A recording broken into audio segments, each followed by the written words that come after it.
Did you do much practice at all? Or?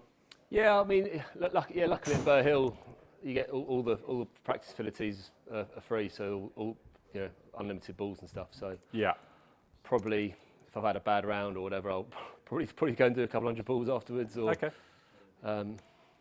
Yeah, no, I'm certainly no stranger to the driving range. Yeah, good. I can't really play golf without hitting at least 50 balls to start with. Right. Okay.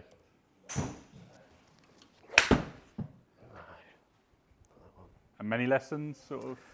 Not really. I just try and now tweak it. I think the last one was probably over a year ago. Okay. Yeah, the main thing if I do have lessons is on the driver, because I max out about 230. Right. I'm playing people hit like 290. I'm just trying whatever to try and do it, and I've tried 100 different things and I can't seem to get distance out of it. Okay.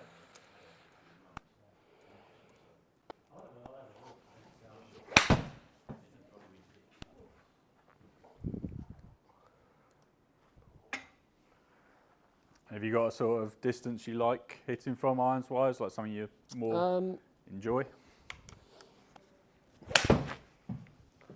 Not particularly. I don't really have a favourite club at all. Yeah, not preference. Yeah. Pretty comfortable with anything, even up to the 3-wood now. Okay. Like I say, because I'm not a particularly big hitter, trying to keep up with the big boys, I need that 3-wood off the deck. Yeah.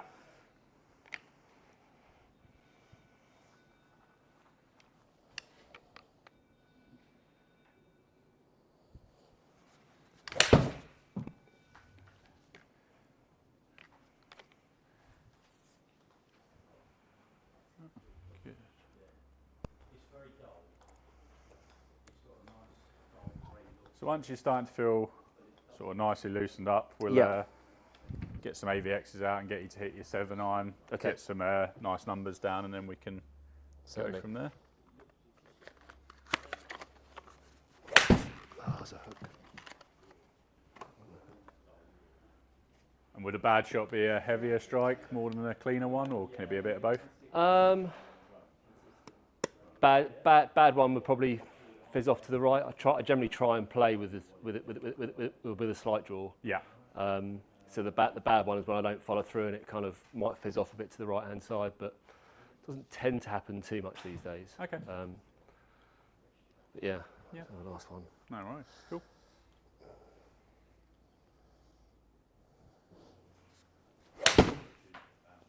Yeah, nice strike. Yeah, I'm pretty much warmed up Good. now. You happy? Yeah. Perfect.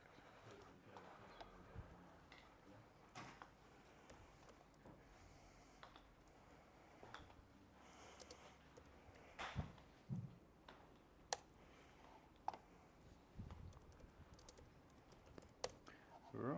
So yeah, you're going to pretty much do the same thing you're doing there. Okay. They've got the RCT sensor built in, so they'll pick up all the spin nicely. Okay. Yeah, somewhere roughly around there. Doesn't have to be too accurate. And yeah, try and do a bit more of that. That'd be great. So.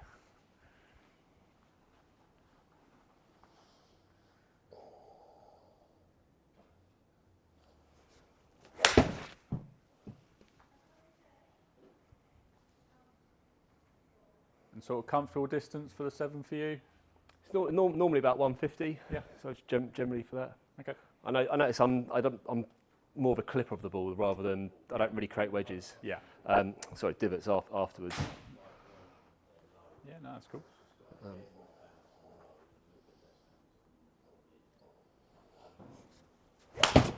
That's the bad one. Right. Okay.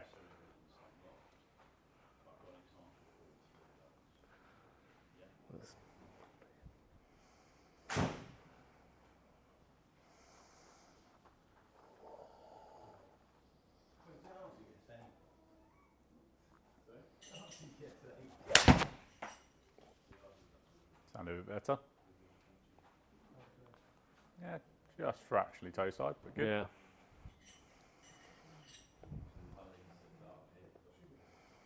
Couple more for me. Okay. That'd be brilliant.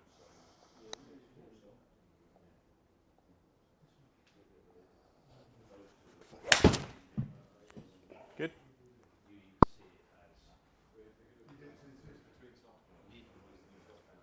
Okay, one more for me. That's great.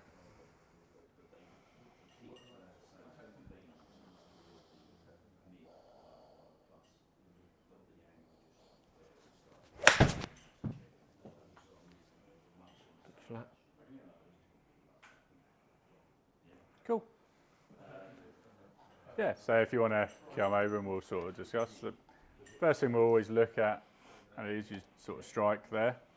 So you can see going through here, one a little bit low on the heel, but a lot of the hot spot into the sort of toe side, which can just knock the spin down a little bit. Okay. Looking at where your spin rate is for what you're doing, it's definitely on the fractionally lower side of things for the 7.9.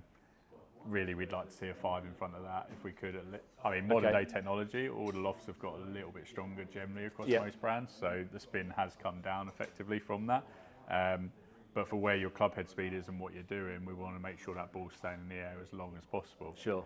The good thing is your launch isn't too far off, so what that's doing is sort of creating a high enough trajectory for us. So if we base this on the mid one here, you can see we're on the lower point of our trajectory line or our optimal flight. Yeah. So albeit that it's not quite getting to the peak of its height, it's getting high enough to get to your optimal carry position. So as a whole, you can see why the clubs have helped you get to where you are, because they've been really working to a certain degree quite well. What I would like to see is, if we can get you one a bit more central of your strike, we can definitely help you get probably a launch up a fraction just by getting a cleaner hit, producing a bit more ball speed, but also increasing that spin, which again is going to help bring your sort of loft height, all that sort of numbers right up to the top, which that's where I see it slightly lacking for you. Yeah. And then it'd be interesting, probably down into your 5 iron, you're going to really struggle to launch the thing a lot higher. Yeah. In that quest to hit it a bit further, it's more you're doing it along the ground rather than through the air. So I think if we concentrate on today just making sure that your flight is as optimal as possible, I mean, you're going to see quite a big benefit of that. Okay. Because I mean, I actually ditched my 4 iron because I found I wasn't hitting the 4 iron very well at all, and wasn't really getting much maybe better than the 5 iron. So that's why I went and got the 7 wood instead. So I mean, smart choice based on what you're doing there. Which because what you probably find between the 4 and the 5, or the only benefit you'd see is summer, par 5, something like that, where you're trying to get it to chase along. Then you see a little bit more benefit. But any other carrying golf, you're going to really struggle. I mean, based on your dynamics, obviously your shafts, they're a TaylorMade stock shaft, the React shaft, but they're quite a lightweight still. Right. For where your club head speed is, I wouldn't say you'd want something massively heavy. We'll find out. It's definitely for your swing, where you're a bit more into out, sort of drop the club path in. You're going to probably like or enjoy something that's a little bit more bottom end feel. Try and pick that strike. Again, these are all things we'll just test and play around with as we go.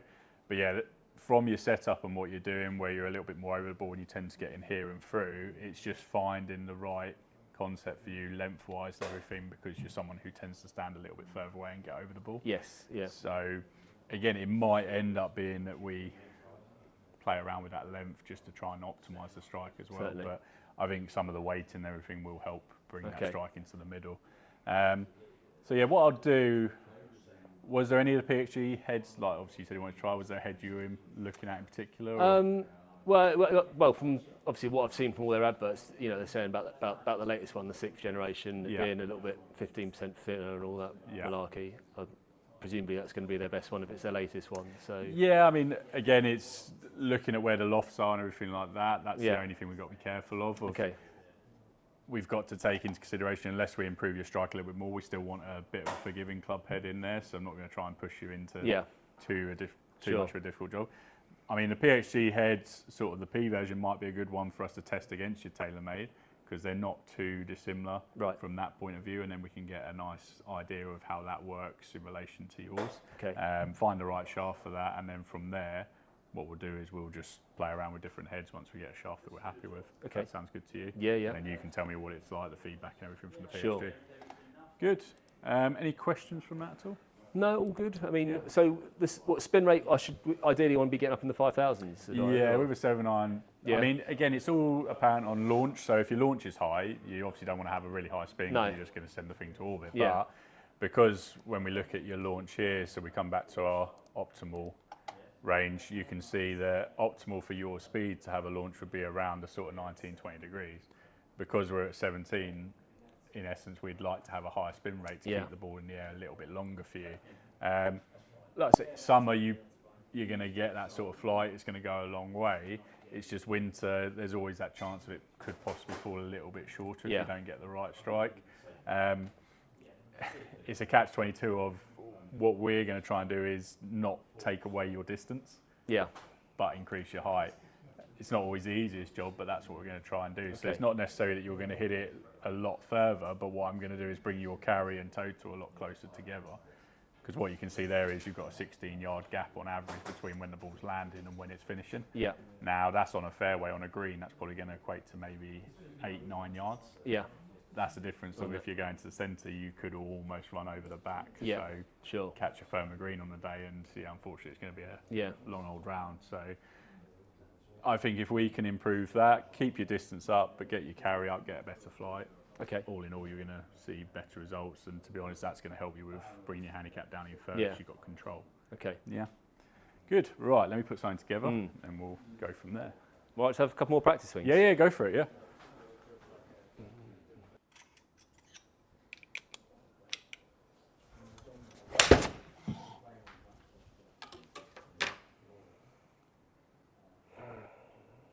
Yeah. Nice to hit that one. Feels like that's almost like a hook though, the amount of draw it's got on it. Yeah, I mean it is moving over, like I say, but what you can see there, you found a better strike, but then your club path 8 degrees into out. So there's a lot of movement that way. So what it is how much you can control your hands as you come through. There you just slightly over accelerated, so even though you caught quite a nice shot, the hands accelerated over, and again, that's where you're losing control because it's just knocking, the launch is okay because you're the good strike, but then the spin's still down. So it's just where we have to be careful that we. Actually, in the last 2 years, I actually completely changed because, especially with the driver, I found if I kept my wrists still with the driver, I'd come and at the point of impact, I would open up my head would open. I'm convinced it's because I'm left-handed in everything I do. Right. Okay. So to counteract that, I purposely open and roll my wrists. Okay. With all shots. Yeah. I don't know if that's. Yeah, I mean, but that kind of obviously tries to promote a closed club head on for the driver, but maybe that's why I'm probably drawing the irons a bit much. Yeah, it's always that hard thing of when you look at modern day golfers and how they're moving, it's a lot more of trying to keep different parts a little bit stiller and then create the bigger muscles that they're moving to create the speed. When you're rotating your forearms over, the problem you can have is that if you don't time it on the day, you're ending up either going too far here, and then our reaction is once we see one go that way is okay, I won't do it as much, and then it goes the opposite, and then you're a little bit in that sort of zone of what do I do? So nothing wrong with the concept of trying to create the draw, but it's just being aware that when you're not quite on that timing bit, I think the less you can do with that and try and inbuild it into your swing and just create a natural release, the more you'll benefit from it. But I do understand if you see your driver sort of going out there and then you're trying to react, it's the right reaction. It's just, unfortunately, when you do something in one end, it tends to go all the way through your bag. Sure. So, right, let's give this a go. So Gen 6 PXG, this is the P version. So I've gone for probably a slightly tighter head version. That, like I say, the loft is still quite nice and strong. What does the P version mean then? So you've got your, essentially in the Gen 6, you've got your XP and P. They're basically just what the forgiveness is. So their sort of core is basically made more stable depending on the size of the club to help you get more forgiveness, increase your distance and everything that comes along with that. In their other range, the sort of more tour heads, so from their blade down, they've basically introduced they've got a new T head that's just about come out. It should be here shortly. They've introduced what they call an S core, which again they're trying to create stability for that sort of mid-range approach. I'd say based on where you are and what you're looking for, this will probably be a more suitable head for you. But again, we can see and test some others as we go through. But yeah, essentially this has got a built-in X core that just allows you to still get that forgiveness and distance control. But hopefully from there it might still create a nice little bit of height and ball speed for you. And then we'll see what we do. Now the shaft in it, NS Pro 950. So again, not a really, really heavy shaft, but just a little bit more weight in there. Bit of weight down the bottom just to promote that sort of feel base and try and pop the ball up slightly. So again, we'll keep an eye on your spin rate and everything as well.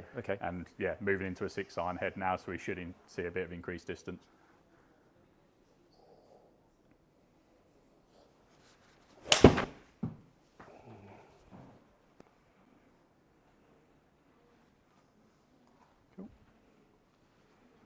Yeah, just turn that one down again, so it's just slightly drop the spin. That's fine. Do you mind if I aim to the right a little bit? Yeah, go for it. Yeah, right? you can aim wherever suits you.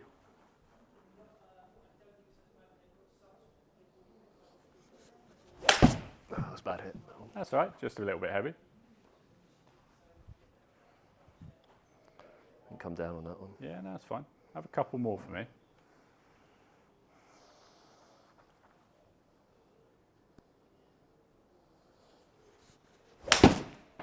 Much cleaner hit that. Mm. Good.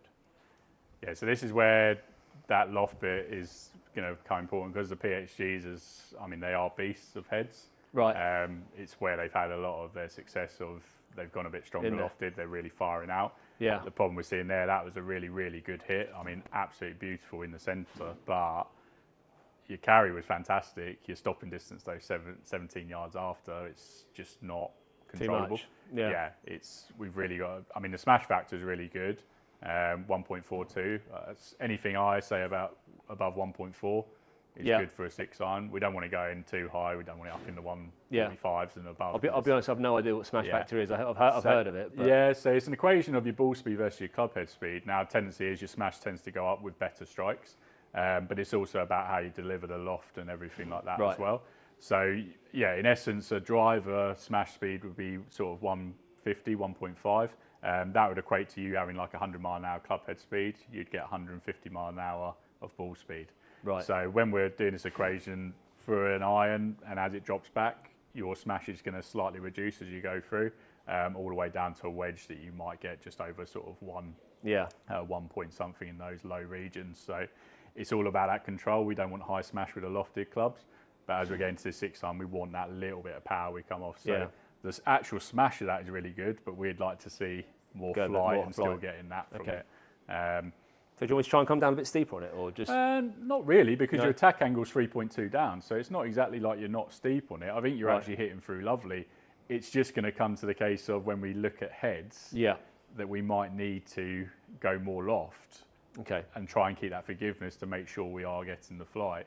I can still fit your shaft around here because all we're going to see is a representation of how does the spin and control change. Yeah. And then from that point, once we get that control and the spin that's as good as it can be, we can then be like, right, what head will help us get that little bit more launch out there.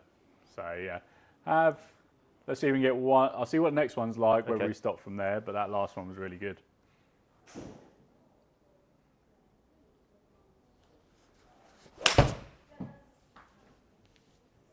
Didn't sound quite as crisp, but again, not too bad. Yeah, just that little bit higher on the club where you just trap the mat. Okay, that's fine. So yeah, as you started to open up there, you started to really release it down that line. You can see it's trying to come back pop the launch and come up there, so you're getting a bit more control. Launch angle is actually quite nice, so you see we're getting up into the 19s, brilliant. Club head speeds, not that dissimilar to your 7-iron at the moment, but I'm expecting you to grow into it as we go through. Yeah. But yeah, like I say, you can see the spin here really down quite a lot. Yeah, sure. And that's just more head design. So. Yeah, I think I'm just trying to concentrate on hitting it first rather than go for it properly. Yeah, no, that's absolutely fine. Like I say, you'll grow into it and you become more at ease as you get used to this process. Yeah. It's always a lot of chopping and changing.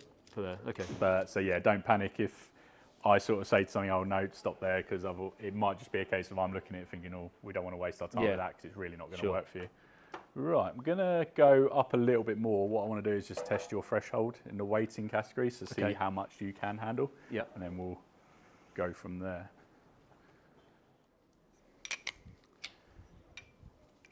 Know much about swing weight?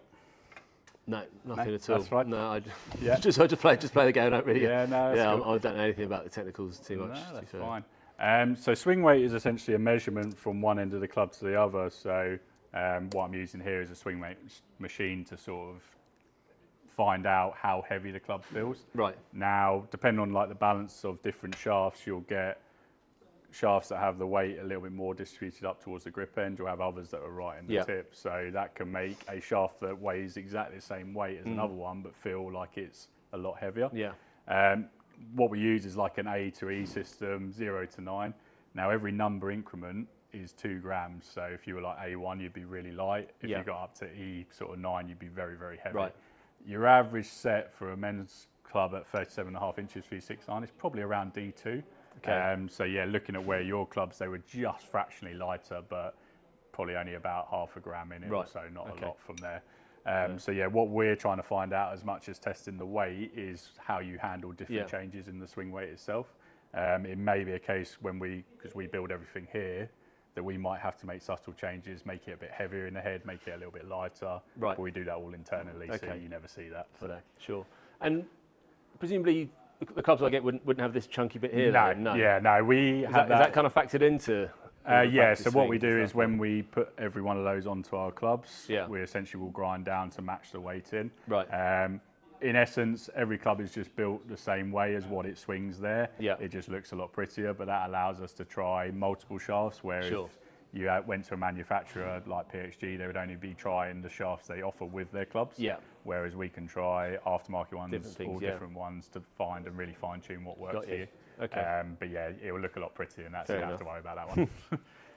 Right, good. So yeah, Modus 105, giving you the regular effects, but yeah, this sort of takes the weight up probably another good 6-7 grams from the last shaft. Okay. What we're looking at is what happens with your club head speed, what happens with your strike. There's still a little bit of lower end weighting, but a more balanced shaft here throughout, so it'll feel quite stable. Let's try and tack it a bit more.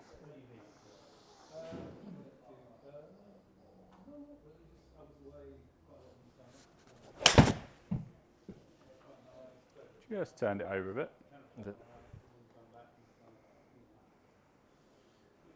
Good, club speed good, 77, nice.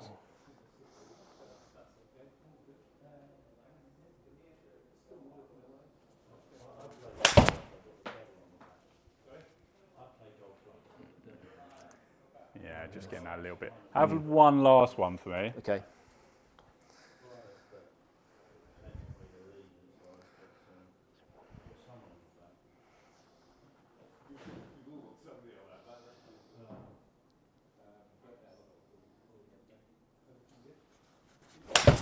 Yeah.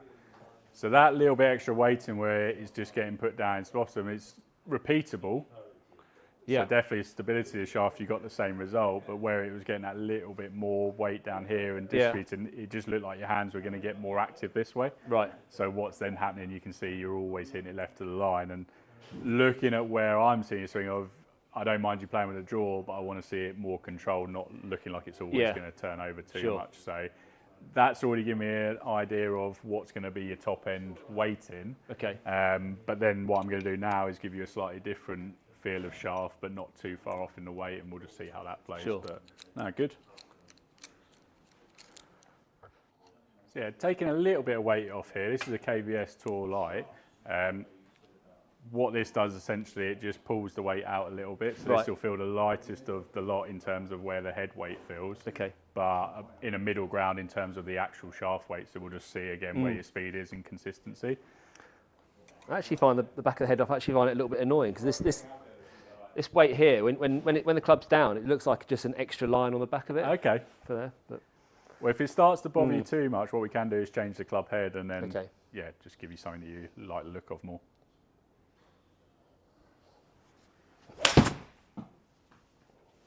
But the immediate change there with less weight in the bottom end, the hands didn't flip as much. Right. So it was just like, okay, you can deliver the club sort of in front of you a little bit more. Rather than off to the right? Yeah, rather than getting stuck in behind and flipping. Okay. Your club path then has come back down to a more sort of relatable level to what you were doing earlier, but the hands are much more in control, so your face angle was better off that one, which is good.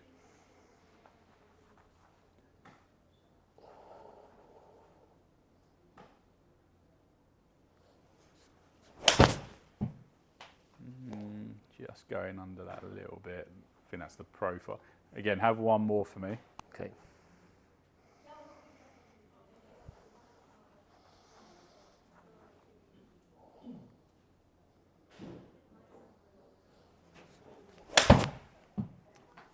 Yeah, if anything, it just sounds like, so that slight change in profile of where the weight is in the shaft just sounds like it could just trap underneath and again cause that slightly heavier strike. Okay. I like the weight of the shaft itself around that because the control is much more on the safer side of the golf course, as I call it. But yeah, it just looked like if you're going to do anything, you might just slightly dig under. Not a million miles off. Again, the spin rate, be interesting off that one there because it's a little bit cleaner. So yeah, 3.6, a little bit high on there, but yeah, so we're not dropping anything, which is good. Speed-wise, you're just gradually growing into it, probably loosen up a little bit, but yeah, also just as you're getting more confident what you're doing as well and trusting the club head. Okay. Do you want me to change the head? Because obviously you said about that, or are you happy to? No, I can stick with it. You sure? Yeah, like I say, if it starts probably just okay. Yeah, change it up because I don't want you to feel like you're looking down at something that you really, really hate. Is there much difference in price between all the shafts? Again, it depends on what you end up with a brand. So like PXG is a head only. So you are adding on shaft. It can be starting at roughly £30, working way up. Well, I mean, not that we have to go into graphite today, but if you were, you could be talking into the £100 sort of mark. But I'd say most steel shafts would fall into a bracket of somewhere between £30 and £60, and then like you're then adding the build and puring process, which I'll explain a little bit later into that.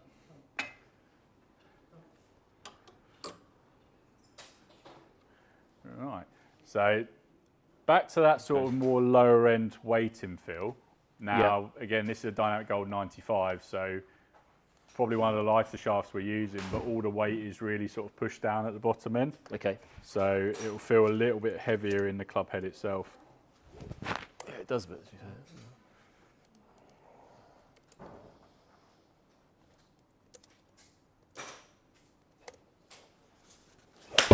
That was about it.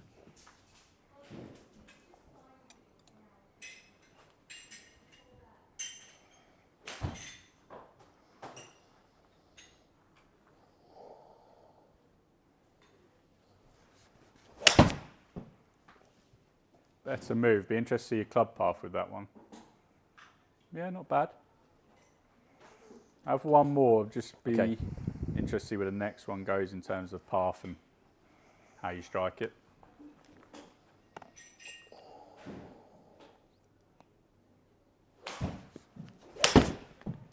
That was a good move. Nice. So yeah, little bit higher on the club, probably just a groove up. Again, that's more just how you're coming through here, but we can start to see that the spin's gradually moving up a little bit again, back into that higher realm that we want it. But yeah, like I say, we just want to keep pushing, but that's going to be club head design more than anything. I would say looking again at that base weight point of that one there, you time beautifully. Yeah, but it's the first one that always puts that little bit of fear again if it gets too heavy down at bottom end of how it can drop in. So I'd say you want a little bit of weight there. You definitely seem to like that better. Yeah, but not so much that it just becomes that little bit uncontrollable. It does feel a lot heavier at the bottom. Yeah, so yeah, it's always finding that balance between what works absolutely perfectly, which could be that one. I'm going to try something very similar to it, but just around it and see if we can get a bit closer. But yeah, so far that's looked the easiest to swing the NS Pro, and that 95 grams just looked quite a nice weighting for you, or just over. Okay, so this is another NS Pro shaft. This is the 950, but this is the Neo version. Okay. Now, what I found through testing and what we do is I always think that this just gives you a little bit more flight, so it can just help pop that launch up, maybe just add a little bit more spin. Yeah. So everything we're sort of looking for, what we want the club to do. So we'll just see if we can get a little bit more pop there. Okay. But maintains all that NS Pro feature that we enjoyed. So nice, easy swinger and just that feel at the bottom. Sure. Okay.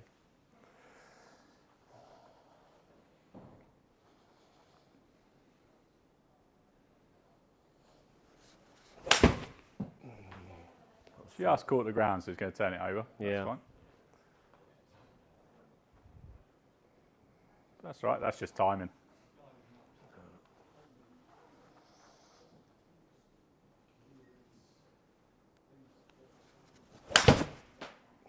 Yeah, got out in front of that one a little bit more, which is good.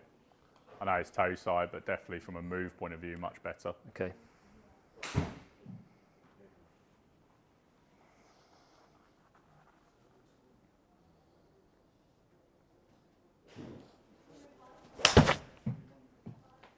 Yeah, Yeah, you're just starting to work your body through it now. Good, much closer in the strike there. Really nice. Couple more with that one. Okay.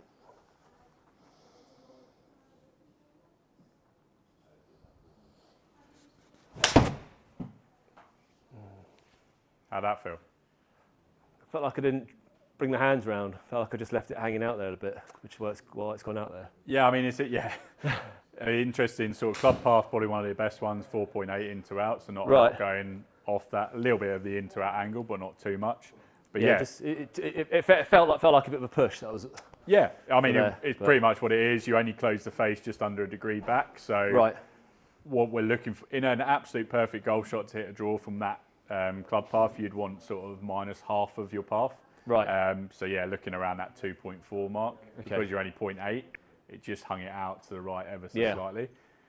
The thing what I look at, and is when you're hitting golf shots or on the golf course, that one there, 90, probably 5%, maybe even as high as 99% of the time, is never going to cause you any grief. It's going to be either just a slight miss to the right, or it's always going to be landing soft as it hits the green. Okay. That one to the left, I could just roll off and spin. It just always is going to bounce on. It's always could lead you into danger. So I would much rather see you always feel like you can turn it back into the target. Yeah. But if you're going to miss it, it will just be a case of it will hang slightly out to the right. Okay. I mean, if you want to see it turn left, that's fine, and we can just work with that. But I think for you, of where you're going to improve and see the best results, and what I've seen from golfers, that slight bit to the right is always the safer side. Okay. Allows you just to get that sort of no chance really of it like bouncing forward, unless you were unlucky to catch a sprinkle or something. I mean, that's only probably relatively 10 yards right of absolute dead centre. Okay. So on most golf courses, you'll be unlucky not to be just off the green. Yeah. Bunker or worse. But yeah, the only time you really would get punished for that is if you're aiming for a tight right pin and then pushed it there. Yeah. But hopefully, with your experience now, you wouldn't be doing that. So I have one more go for me, but definitely some positives in there.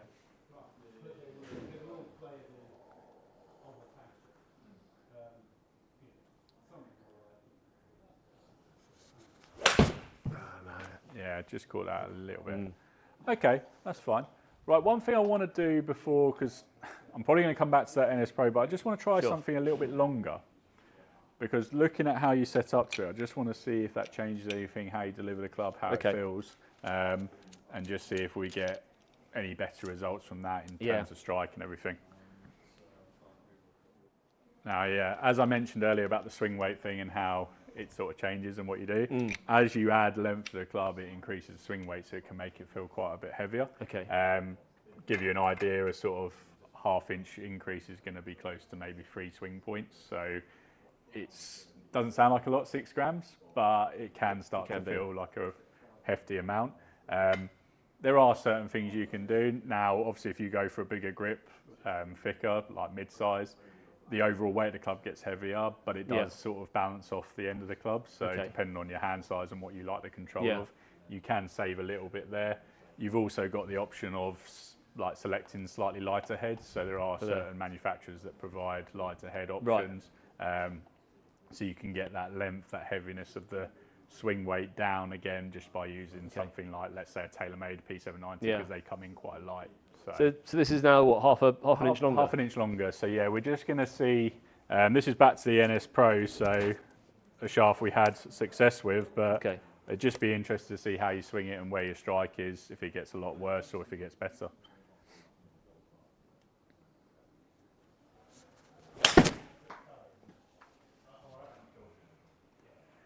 Yeah, because you're someone who sort of leans down and reaches for it a little bit, I just wanted to see if that almost put the club closer to the ball. I mean, on my driver, I've got to be like here. I'm really like unorthodox with the driver. Yeah, no, it's absolutely fine, and that's the thing. You're fitting clubs around what you do, and if that's what you do, that's perfectly normal. But yeah, all I'm trying to see is if this gets you into the middle, great. If it doesn't, then it's like, okay, we've experimented. It's not worth it. No. All up for experimenting. Yeah.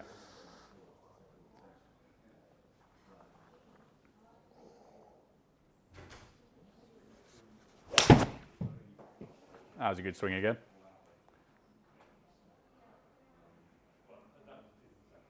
Yeah, nice move. It's definitely leaning towards that shaft is working quite nicely for us. Seems to be the kind of, you know, look, to me it just looks like a slight baby draw, which is kind of it's perfect. What I'm trying to play for. I prefer to try and hit out to in. Yeah.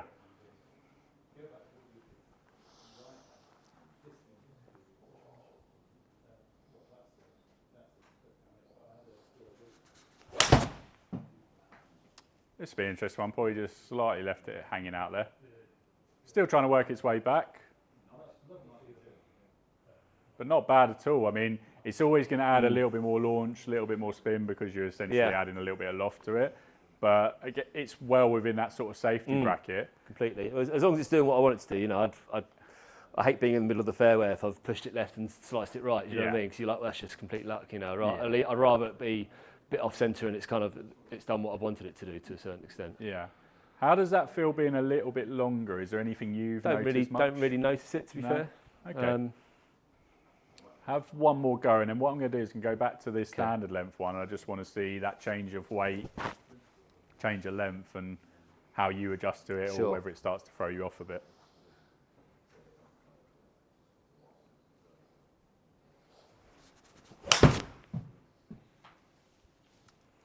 This will be the one that, that's the only thing, again, coming back to what I worry about of if the swing weight gets too heavy.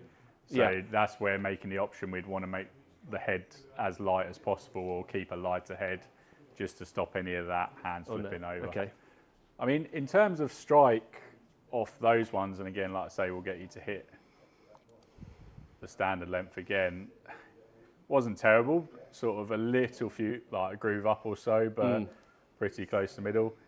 But actually not that much of a change between that and the standard length. So I think if we were always going to say the standard length would win out because of the swing weight control, it looks like you're less likely to flip it unless you catch it heavy. Yeah. I'd much rather see that than you playing a little bit longer, and if you just like hit a good shot but your hand flip over and then it's gone left. Sure. So I mean that looked like the best stuff on the screen. Yeah. No.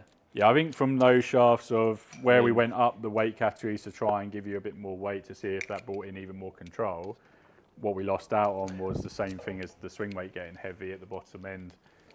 Your hands could just get taken over. Right. And what I hate to see from a fitted club is that you put a half decent swing on it and it almost steers you the wrong way. The idea around it is to steer you in the right direction, not the wrong direction. Sure. So yeah, we want to make sure we keep that working in your favour, which I think getting this back down to that stand length, which has taken those 3 swing weight points back off, is just going to make a big difference for you.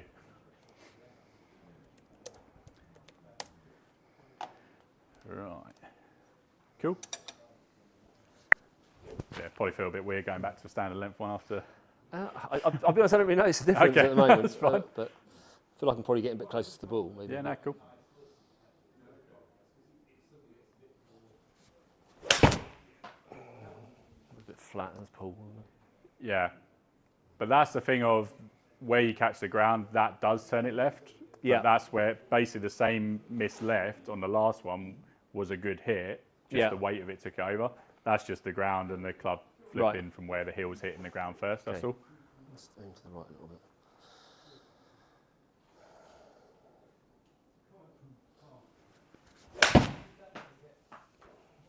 Again, not your absolute Sunday's best, but you're moving in front of it now. It's nice balance, just a little bit off on strike, but that's more just precision and getting used to the club itself and how it feels. One more for me, but I think we found our shaft that works really well. Okay. And then, I've got a few club heads in mind, definitely to try that I think will be more beneficial to you. Okay.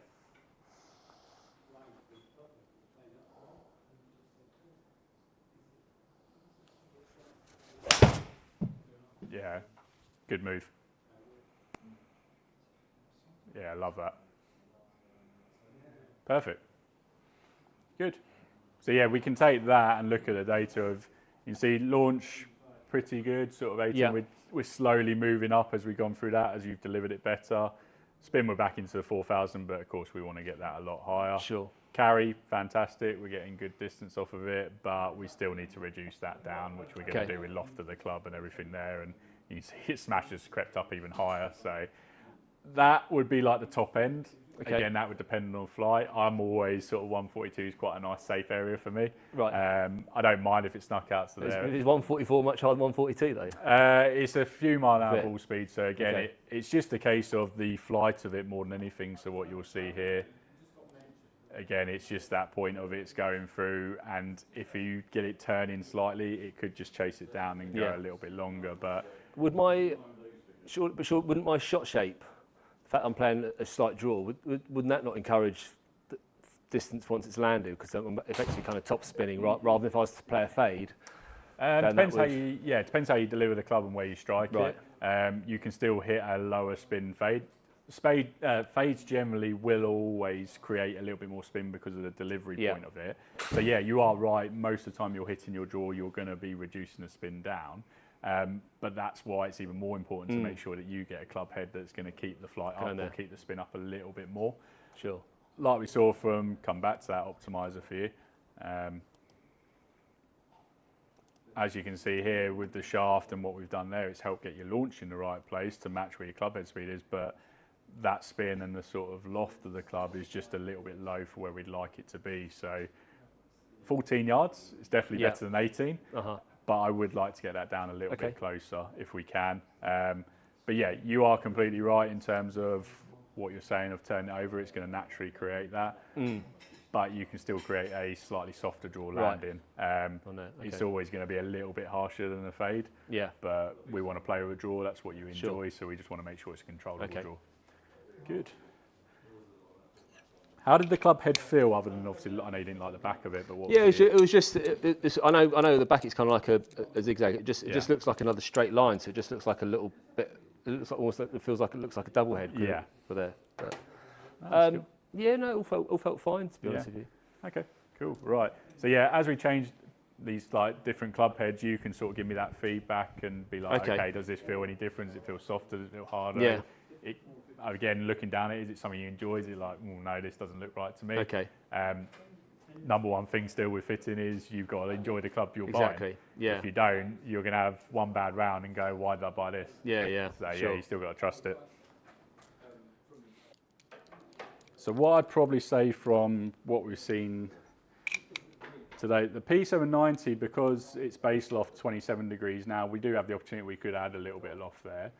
That might just about be okay, but its design is to be a little bit more lower flighting. Okay. So we'll see how you get on with this T200. Yeah. This will give us an idea or a clue of how that would work. But that might be a head we avoid because purely based on no, fine. Like I say, I'm more than happy for the science to dictate. Thank you. Right. So yeah, this is the new T200 range from Titleist. Last generation worked really, really well.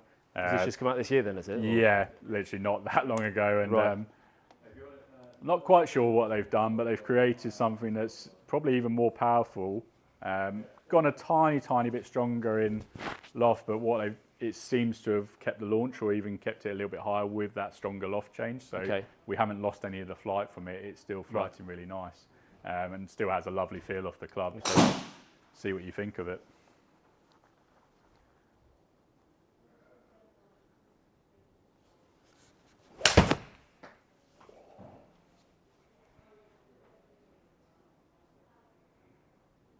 Okay, not bad. Just a little bit high toe, so just caught the ground a little. That's okay.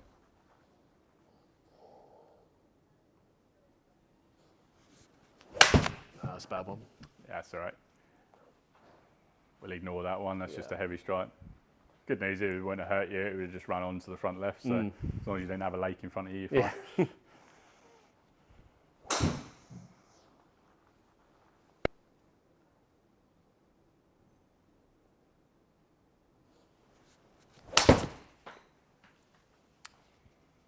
Bit cleaner, better hit. This will be an interesting. Yeah, so albeit spins a fraction lower than where I'd still like it, we've put another 300 RPM on there, which is good. That's everything working in that direction. I felt like I was following through a bit more with that one than the previous ones. Yeah, you can tell from sort of club speed, ball speed wise, it's definitely launched off a little bit quicker again, which is fantastic. Carries back up into the 160s, which is good. Still maintaining that 14-yard gap, so we're definitely pulling back in the right direction. Again, it might be a case of, I'd say probably 1 degree loft change is going to give us maybe 200 to 300 RPM. So it might be, if this is a head you enjoy or something that performs well over these next few hits, that we could always just back it off that 1 degree to just create that touch more launch to get it into that lovely window, that touch more spin, and then all of a sudden we've got really good control. And a club that will work nicely. The good news is 2 of those shots, albeit I know one wasn't absolutely perfect, those 2 up there, the shaft, spot on. I know,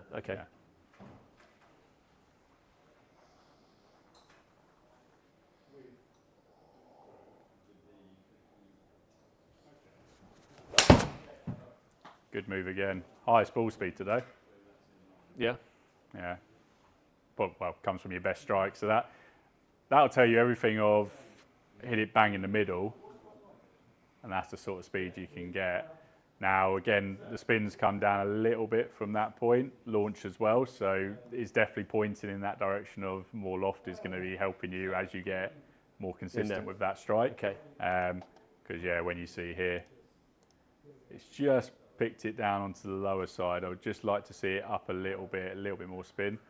Again, from a ball point of view, I'd almost say the AVX isn't going to be the right one for you going forward. I'd probably be more inclined to go Pro V or even into the Pro V1X to really increase your spin and sort of launch from there. To be honest, the main reason I chose the Pro V is because my drives go really high. So I was trying to kind of bring them down a bit. Even though he's a 9 degree stealth, it still goes quite high. That was the main reason was really just for the drives. But if overall, I suppose hitting the green is more important, isn't it, really? Well, it's one of those things of, it's not like life-changing, although it's going to be like 1,000 RPM, but it is going to help you in that regard. I mean, what I'd probably say is you'd want to look at where your driver is, of what you're doing and how you're presenting it, if you are getting that much of a change. I mean, even here, the club path did drop in quite a bit, which is why you then flipped the hands and it brought it down a bit lower. So that's a more mechanical thing as well of why the spins dropped. But I would say, looking at where you are and what you're doing, definitely going to a slightly more higher spin golf ball than the AVX would probably be my recommendation. Like I say, I think a Pro V would sit in a nice window of it, sort of a little bit more height, but for the drive it will keep it down enough. And then that way at least you get a bit of best of both worlds. Have one more for me. I'd just be interested to see from next club path and what you do, because... Well, is it worth me trying with the Pro V now then, or...? We can do, just to have a go. Let me chuck one out for you. There you go. Thanks.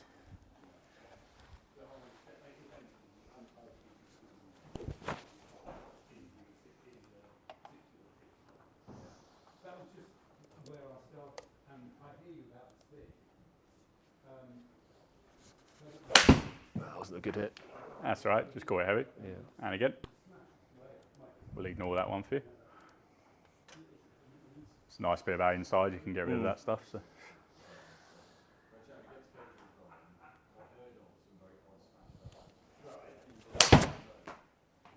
It's hanged out right, I think. Only a touch. Yeah, a little bit toe side, but the club path was better, so you definitely didn't hook it over as much, which helps keep your spin up.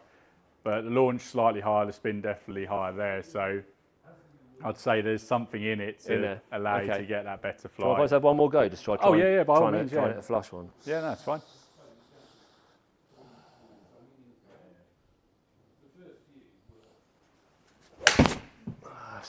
Pulled that one again.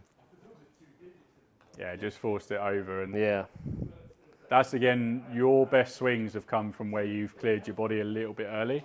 So although it does feel like you're slightly pushing it, you look like you're going to get more in front of it and stay clear. So from a mechanical point of view, again, I'd always try and get yourself in front, because that's when your best strikes have come. When you say get yourself in front, what with the hands, you mean? So the hips turning through, so essentially what you're doing is, as you're moving the body, you're clearing this area out, that allows your sort of chest to be in front of the shot, and then you can just let your hands follow. Okay. That one there is almost, it's a slight, this bit's not quite working as fast. Right. The hands drop in and they do that. You can time it and still get a good strike, but it tends to then flip. Right. Okay. So move the hips more. Yeah. Effectively. Right.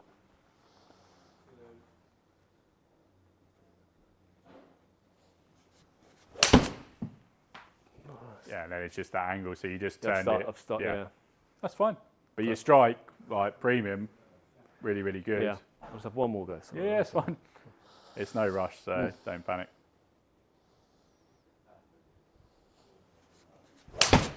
That felt better. Yeah. Much cleaner on the hit.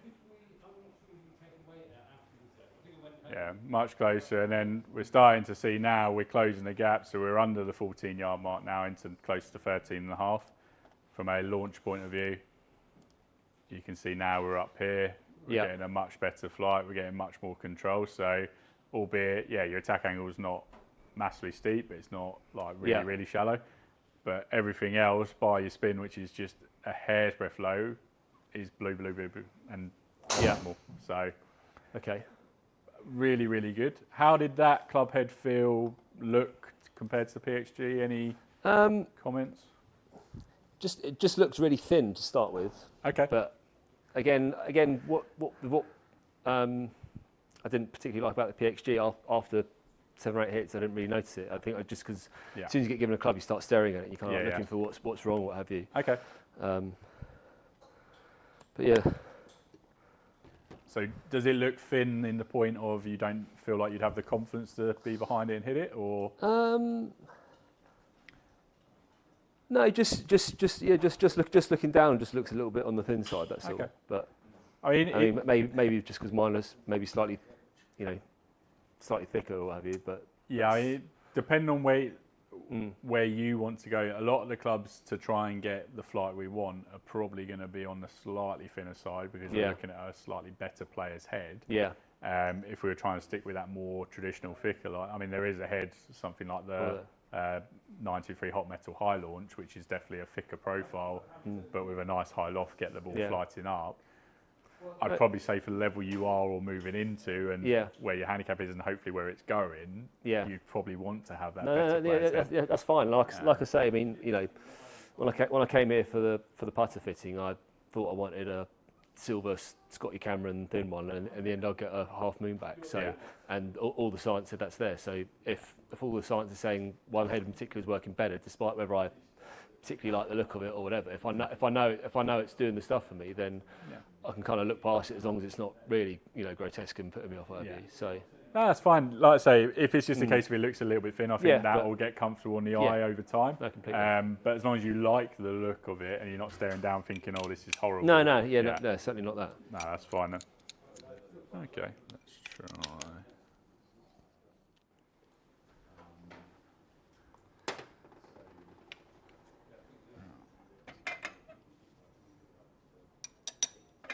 Just going to put some weight on this just to build it back up closer to a swing weight that's been good for us, which has just been over D1. So this is a Ping G430, so again, back to a more forgiving head. Now they do, what they've introduced, they're sort of retro specking. So this loft of this one is 27 degrees, so not too dissimilar. Right. But we can actually then get the loft re-added to try and get it back up to something a little bit higher. I think somewhere around that 28 degrees won't be a bad option. So we don't need to add a lot there, but its natural design is to pop the ball up as well. So again, I think we should still see a relative high spin rate, whether we can get it up that high. But like I say, that might just be adding a bit more loft as we go through. Presumably I'm going to be losing distance if I'm adding loft then, or not based on what we've done so far, because technically where your clubs were, I know we tested year 7, but based on the loft of it, everything we've done so far has been very similar, if not slightly more high lofted, and you've hit it just as far, if not further. Okay. So, like I say, it's because you're getting better carry. Yeah. Technically, you're gaining because come winter golf, where the ball doesn't travel, where it lands is essentially your total. Whereas before, so if we come back to So yeah, sort of your best 7. What was your better hit? So yeah, around the 144-ish carry. So yeah, if we took into roughly a 12-yard increase from there, we'd be looking around a 156, 157 with yours.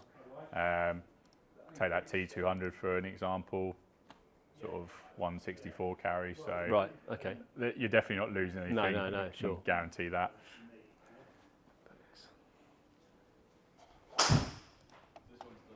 Yeah, so see what you think. Stick with the Pro V or the AVX? Or? I think if we stick with the Pro V for the next few and just see where the spin rate is based on that last one we did with the T200.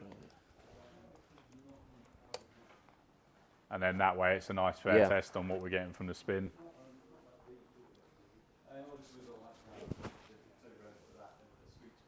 This probably feels a little bit heavier at the bottom.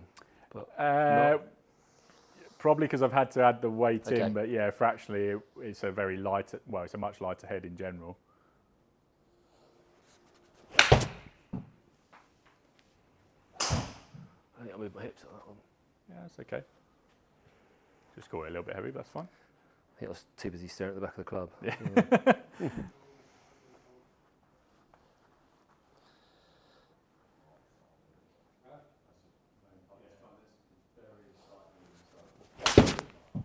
Yeah, better move that.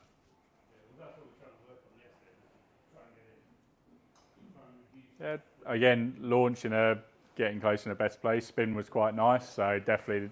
Yeah. Albeit fraction low, but toe side, so a little bit of counteraction there. But for where you've hit it, you still got close to that 160 performance, but we're starting to tighten that gap. So from this point, I like that because it's really sort of flighting well, but stopping a lot cleaner. Okay. So I suppose the one thing again will come down to when you're looking at that head with a slightly bigger back, does it start to stick out, or is it something you start to notice? Yeah, I mean, if I'm going to sound really pedantic, if there was something in between the two, like looks-wise, because this does feel a little bit, from going from the Titleist to this feels a lot more chunkier. Yeah. Okay.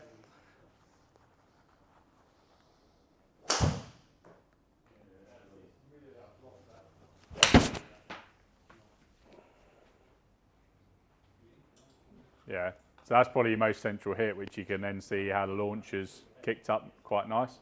So you got a lot more height and flight from that one. Yeah. Club path, good, back to where you were. Spin, like I say, this is where it's that fine tuning of, do we just add that extra degree, get it back up? So yeah, the launch will be a fraction higher, but the spin will be up there, and then that probably would get you close to that 10-yard window. On there, okay. And yeah, being the Pro V, it's definitely helping keep that launch a little bit higher. So that's the ball I would go with. I think in terms of the loft, we are starting to find that probably it's going to be very close around that 28-degree mark, 27, 28. Okay. And then the club head design from there, I think for the most control. The fact we've brought this down from where you were starting at 18 down to sort of, well, less than just under 13 now yards, that's really, really good. Yeah. That means we're starting to really get a lot of control there. And it just means come your 5-iron, you're still going to see a nice high performance shot from it rather than feeling like, this is give a little bit. Could I carry that? Could I not? Yeah. Probably, if you don't like the look of that, I want to try the P790 just to see how that goes. I think from a club head size, that will probably be the one that sits close in between on your eye. Yeah. You can tell me what your thoughts are, but they have slightly thinned out the profile for this year's model. It's, don't get me wrong, there's still plenty there, but it's got a tiny, tiny bit smaller.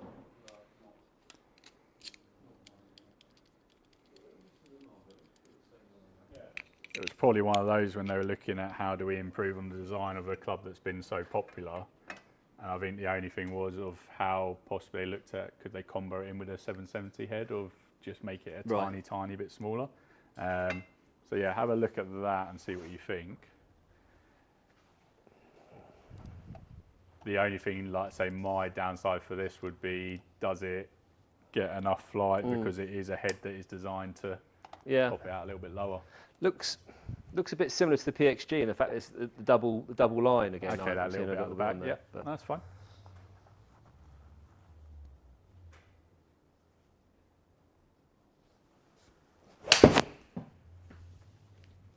good start. Yeah, nice. Hair's breadth toe side, so again, possibly just knocked a tiny bit of spin off it, but still 4-3, so not a million miles off of where we have been, right. which is good.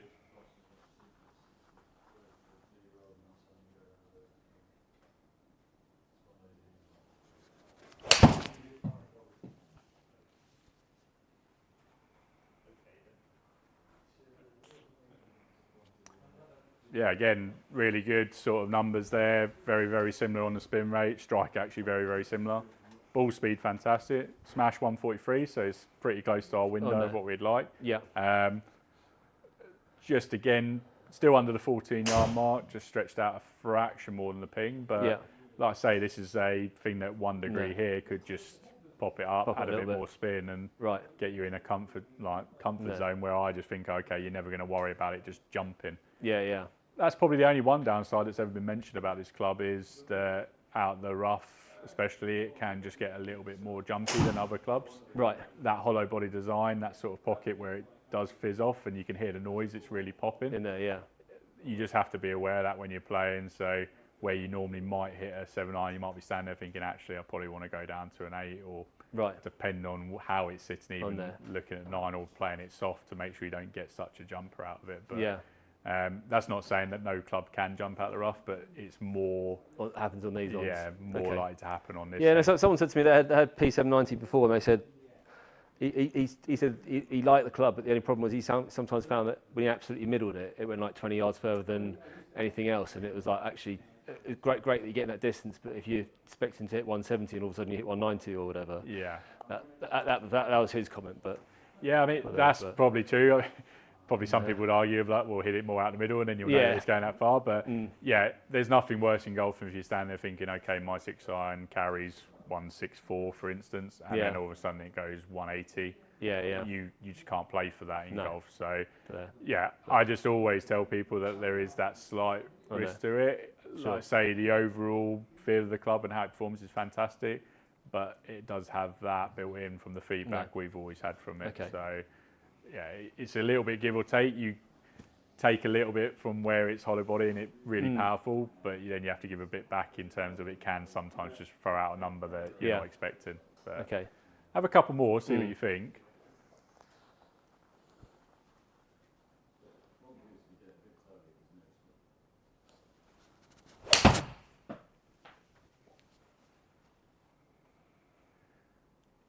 I mean, if you wanted my honest opinion on what sound like you've hit it the best and what's produced the most ball speed, it's that. Right. Which is kind of expected in a way because of its design. Yeah. But it's definitely the one you've hit the best so far from consistency of what you're doing there. Yeah. Part of me thinks it's because I'm doing the hips more because you said that. So I'll be curious to see what the Titleist would be like now. I'm thinking more about the hips. So it's one of those things that if I'm down the range and I've hit 200 balls, you come out and you're hitting it absolutely flush. You go down 2 days later and you're just forgetting to do the basics. Yeah. I think, but... No, that's fine. Would you say the Titleist head has been probably the one you've enjoyed the look of the most out of all of these so far? Probably, I think so. Okay. It's just this one, just when I look down at the end, just feels like this bit here is just sticking out a little bit. It just feels a little bit squarey at the end. Okay, that's fine.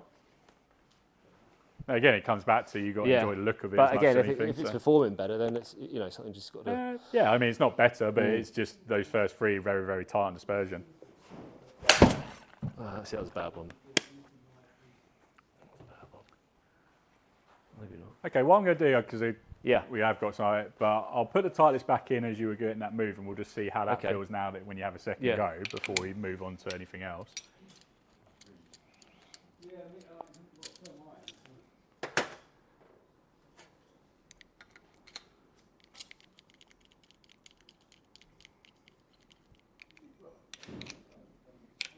There you go. Thanks.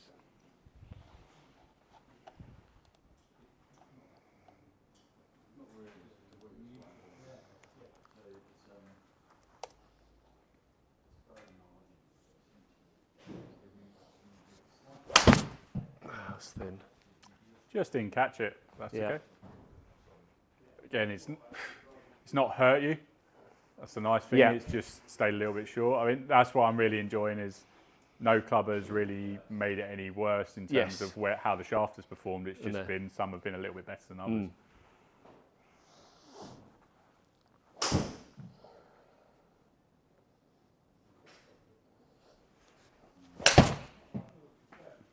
Out to the right, I think.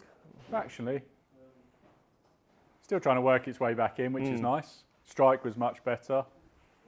Yeah, again, you can see that dynamic of where you've pushed it. It's just added a touch of launch, touch of spin. Carry's good. I mean, in a perfect world, that's almost what I'd want as your golf shot, just moved over straight, a few yards.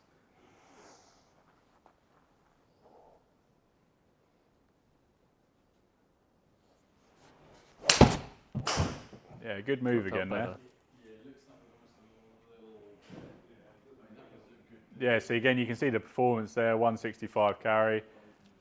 Just under the 14-yard gap between that and total, because the spin's very, very similar to the 790. But probably you could say you just slightly got a bit in and turned it a fraction more. But all in all, that's your best hit, and there's no real change. So I'd say if you preferred the look of that over the TaylorMade slightly, I'd almost probably lean towards that one between the two so far. Yeah, nothing. I don't feel like anything's a clear winner at the moment. Everything's all a bit on there. But would you say, looking at some of the different heads, the more sort of rounded shape is a preference, or do you feel like you'd like more straighter lines or anything like that?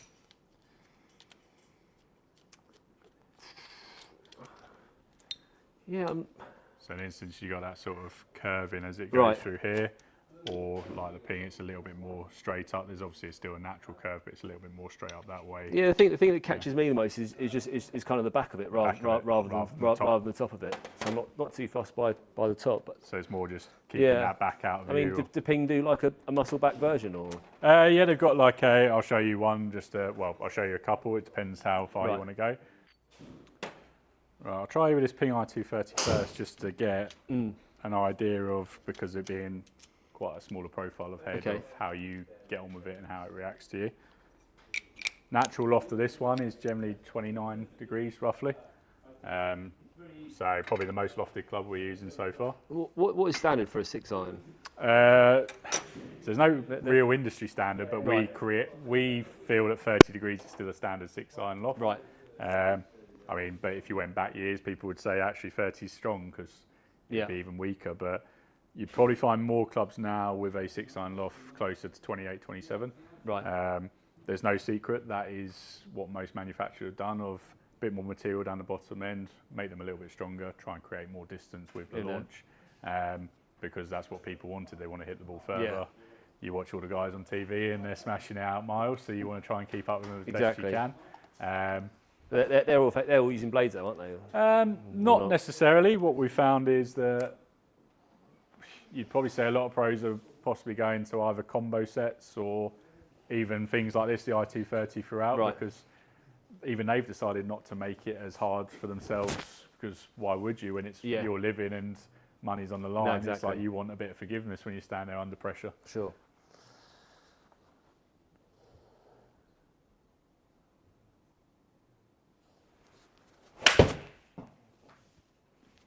Draggy, I think. Yeah, just caught the ground fractionally, but that's all right.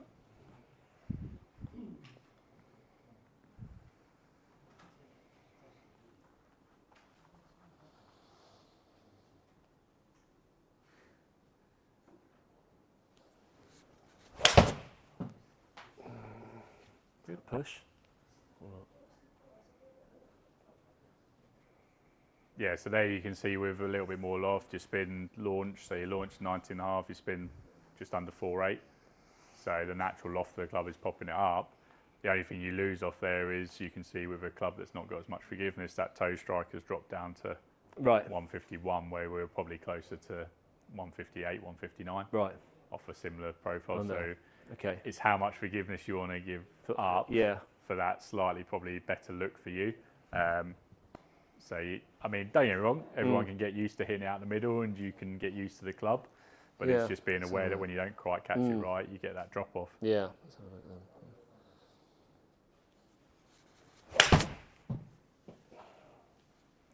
Yeah, and that's the thing, none of these have been absolutely terrible. but because you haven't been absolutely spot on, it's just been a drop in performance. And you say it's slightly smaller, the club head? Yeah, thinner? fractionally smaller. Right.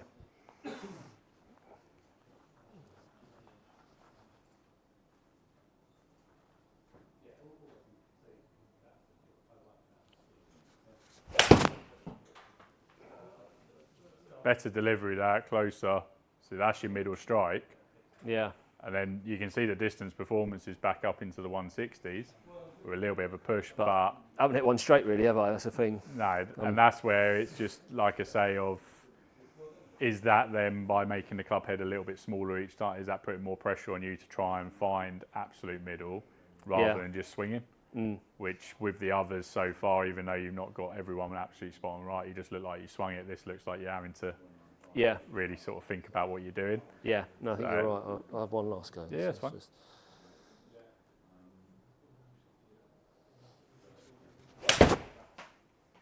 Again, good move.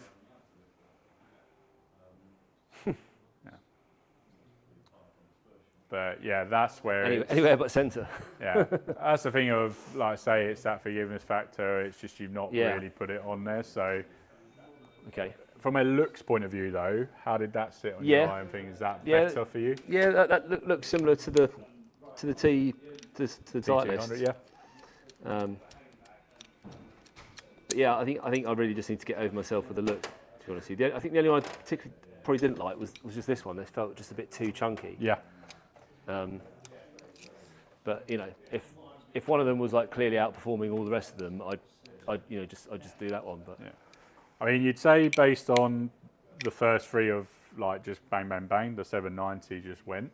But equally, when you got the T200 back into that sort of good groove of swing, that went just as well. Yeah. And like I say, that sort of hot one that comes off, you won't get that from a T200. Whereas it is in the 790, that T200 is just going to give you that little bit more control. If you were to say probably ball speed for ball speed off of both, the P790 might just be that fraction hotter because of its design. But so when you say hotter, what? I might get a few more yards out. But yeah, just fractionally a little bit more out, but not enough to be like, oh wow, that's another club. No, but what? So what was my total carry with the Titleist and the TaylorMade? So coming back to, that was the last one with the Titleist. Well, that's carry, is it? Yeah, carry 165. So what's that, a 170? Yeah, basically, yeah. So just under 166 carry. And then, yeah, on a green, that probably would have finished up around about the 172, 173 mark. And then, yeah, the 790, I believe this one. So, again, 165. So it would have been a very similar sort of probably around that 170, 172 mark.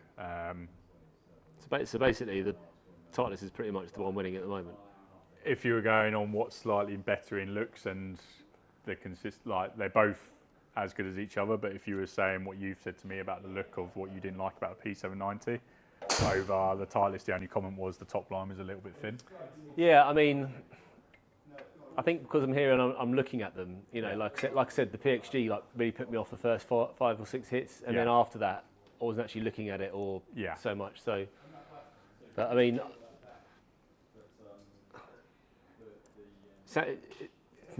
how I'm interpreting it is that the TaylorMade and the P790 are performing pretty much identical. However, the P790's has got the option of occasionally flushing one, which could. Yeah, essentially, from a distance point of view, the T200 versus the P790, there's no difference, which you'd sort of expect. They're both the same loft. Like I said, off an absolute cracked centered hit, the 790 possibly might have a touch more in it, but at the same time, it runs the risk of that little bit of the flyer, which has been known to happen. I think I'm probably more for just consistency. Yeah. You know, I'd rather consistent, and if they're both consistently going the same distance, then that seems like the one to beat so far. I think. No, I would agree with that, of the way you hit it, and once you start to get time with it, I think it's a head that one of those that again you can use from where your handicap is now right down into the really bottom end single figures, sort of, depending on how far you get with it. Like, I think based on what you've done today and where you are, you definitely need to move into that more player's head and that feel side of things to start to get a grasp on, okay, what are you trying to do and everything like that, which your M2s have served you well, but they've not given you that feedback I think you need now to progress further and start to establish what you want from it. But yeah, my advice would be you could go with either, but I think if we were picking one that's going to be more suitable long term, the T200 so far is on there. The better option. So yeah, I'm gonna, because of what is happening with the 230, I'm almost probably going to discount that Mura. Sure. Based on that and the Callaway, but I'm going to give you this Proto. So this is a CO5, which is the. I've never heard of these Proto. Yeah, so they're a brand. I've actually got to remember where exactly. Japanese again? Yeah, sort of that. That's Endo. That's the one. James reminds me, he does all the ordering stuff of it. But what they designed in these were essentially they didn't have to go silly in the loft. So where you had like the PXGs and things that I've explained of trying to get the ball down, they create quite a high ball speed, but off what you'd call a very sensible loft. It's not quite 30 degrees, but around that 28, sort of 27 mark. So, but you get flight from them. So it'd be interesting to see what you think and then have a look and feel of it. But yeah, you're getting that close to a Mura PXG sort of feel, but not quite as expensive.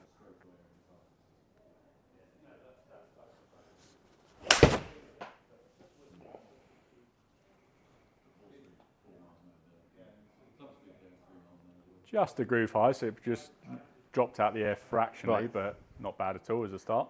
With regards to my last irons sitting 3 degrees upright, are these all sitting 3 degrees upright as well, or are these are all pretty standard? All just standard. To be honest, when I've measured most of your irons, they weren't anywhere near 3 degrees upright. Right, okay. They're all pretty standard. Standard, right. I mean, that's the thing of, unless they came out of the factory 3 degrees upright, they're not the easiest to bend. Yeah. So, yeah, I don't know whether they were and they've gradually moved or something's happened. They were just pretty neutral. Yeah, they're all pretty neutral. Okay.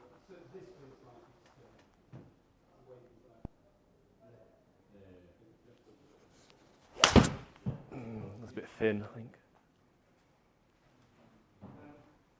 Got away with it though. Yeah. But yeah, that's the other thing, based on your dynamics and what you're doing, you would almost be inclined of you wouldn't really want to make it upright, downright, if anything. Because you already sit like with the toe up. Yeah.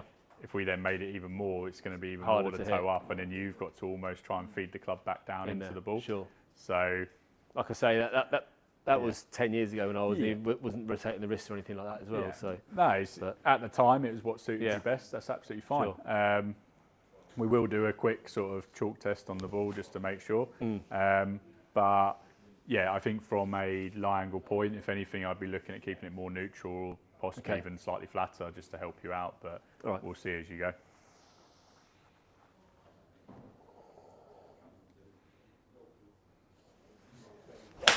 That's fat. Just got it a bit heavy. Have one more go, see if we can catch it. But yeah, that's not quite lit up either. That's fine.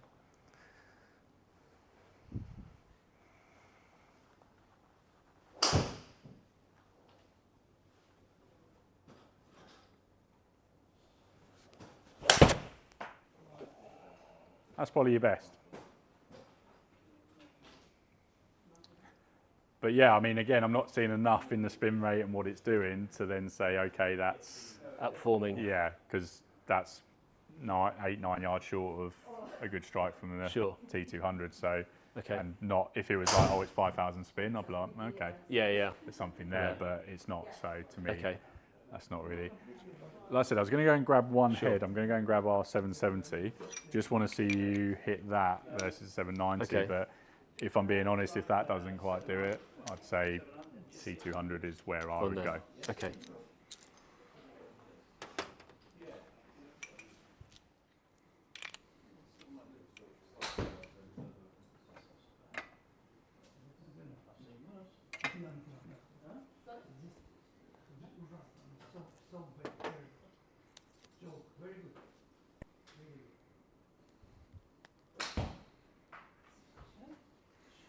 Okay, see what you think of shape of that head. So slightly thinner profile than the 790. And what is it? That's just the difference. It's just slightly thinner. Slightly thinner, a little bit more loft on the head. So is this harder to hit then, or? Fractionally, yeah, okay. A little bit there, a little bit less forgiveness, but again, then it's not got as much of that pop design into it, so you have less fear of that one that just jumps out on you. Okay.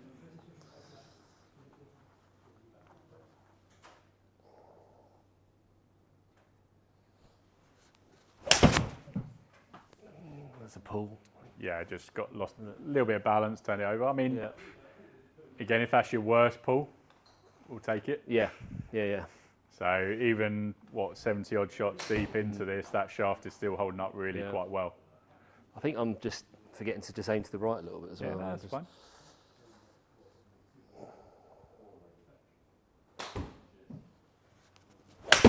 That's a complete hook. I don't think that's as bad as you think. It just wasn't your best strike. Yeah.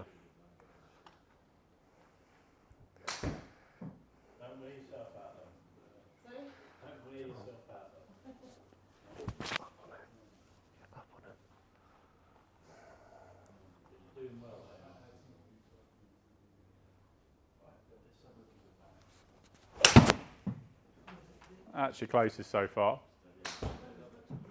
Drawn a bit more, yeah. Just turned it over a little bit into out on that path, but felt like I was trying to actually lift it up a bit more. I felt like I mean, I was accelerating a bit more that one. But. Yeah, definitely got through. Your club speed nearly knocked into the 80s, which is great.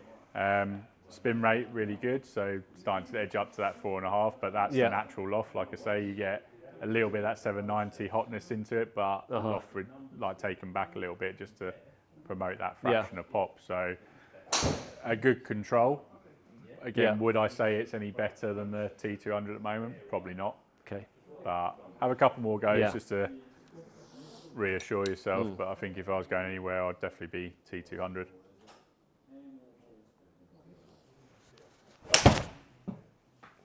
That was a good swing again. Lovely. Yeah, there's some good launch. Nice spin numbers off of that launch. Into the 12-yard control. Carry to total as well. Yeah. That was nice. Okay. How'd that feel? Yeah, that felt like I finally hit one properly. Yeah, it's always nice when you do that as well.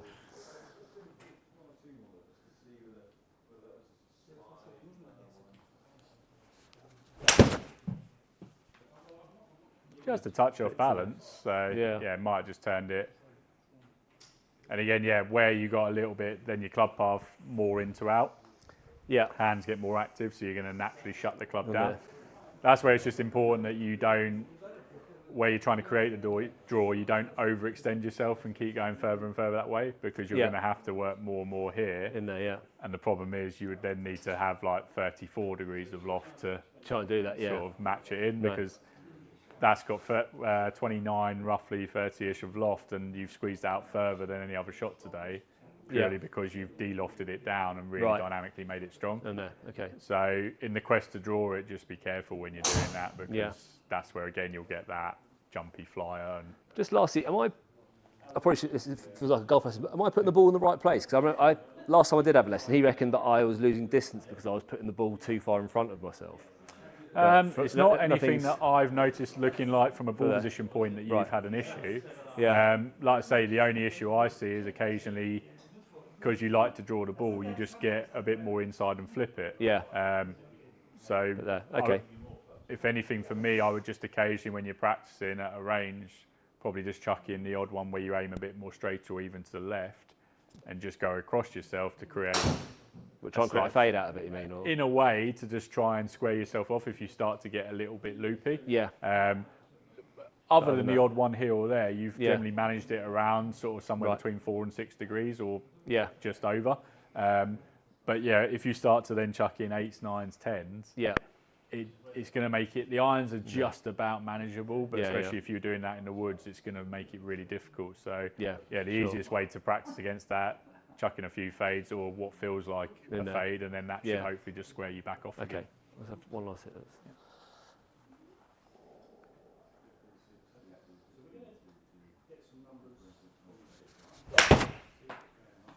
Just didn't quite catch it.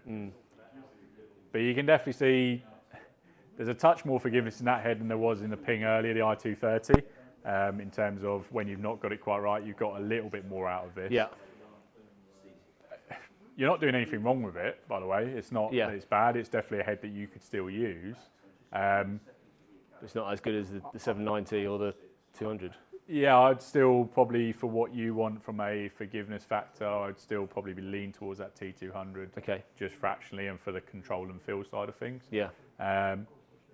But yeah, it's very, very close. Sure. It would just be down to, if you preferred the look of that, you wouldn't be getting a bad head. But equally, I think the T200 is, based on what we've tested today, is where I would go with it. Okay. That's what I would do. Yeah. And then what I'm going to do, I'm going to put that back on, and I'm just going to do a quick chalk line test on your club. Just want to double check your lie angle and see where it is and how you're presenting it, and if we can just help you in any way from that point. Am I right in thinking there's quite a lead back on clubs at the moment? We tend to, so essentially from when you place an order with us, we're roughly working to 6 weeks-ish. Right. From you enter the build queue, and then you're working your way up as the components come in. Once it's there, components generally 3 to 4 weeks-ish. Sometimes there's a little bit more of a delay, depending on what it is. Yeah. And then from there, you're just going behind as we order it. But yeah. Generally we've been turning around 6 weeks or just under. Okay. So yeah, where are we now? Yeah, you're probably looking to start of November, maybe late October when you receive the clubs. So probably not a bad time, because you're going into the winter and being able to practice with them and spend a bit of time. Part of what we always do as well, once you've had the clubs for, I always recommend at least 2 months, you can sort of book in and just have your dynamic loft lies checked. Okay. Just in case you're seeing something slightly different on the golf course. Right. So what you can do from there is come back in, you can say, Tom, we set these standard or flat or whatever it is. Yeah. I'm actually finding that they're starting to push a little bit right on the course, or they're turning over a little bit. We can then recheck over the clubs and be like, okay, this is where they are. We'll then slightly adjust them to suit that, and then away you go. You've got a much better dynamic. Doesn't always mean you need it, but it's there just to catch anything that slips through the net in case. Okay. Right. So yeah, this is a little chalk line we're just going to put on the ball. And then what we do from here, you're just going to hit it as normal, and we'll get a nice mark on the club itself. Okay, perfect. So yeah, you just do what you've been doing.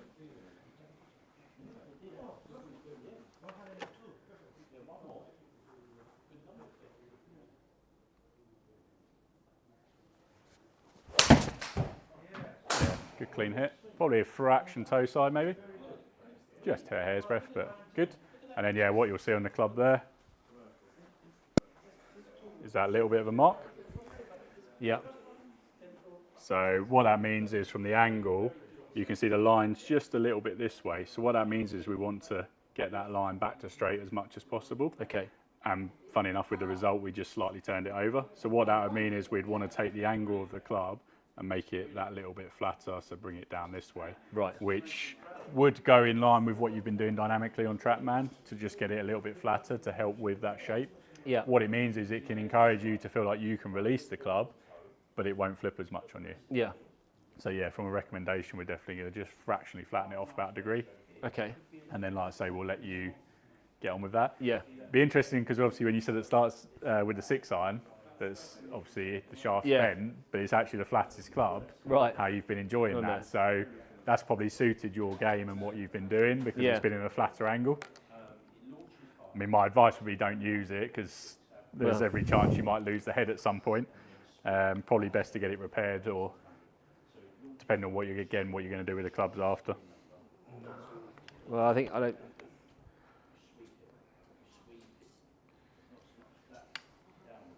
We're probably just going to chuck them, to be fair. Okay. Well, I might get a couple of shafts cut down for my daughters or what have you, but definitely not the 6 iron then. Yeah, no, I wouldn't recommend that one to.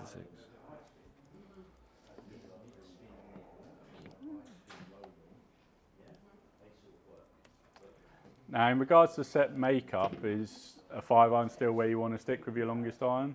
I think so. Yeah, I've just bought a load of wedges because they were cheap. Right. And I saw rave reviews about them. The Lazarus. Okay. Yeah. For them, but They do feel all a little bit too close to me, which is a little bit annoying. They're 52, 56 and 60. I don't feel like... so I had it's actually in my car. I had the gap wedge before on these.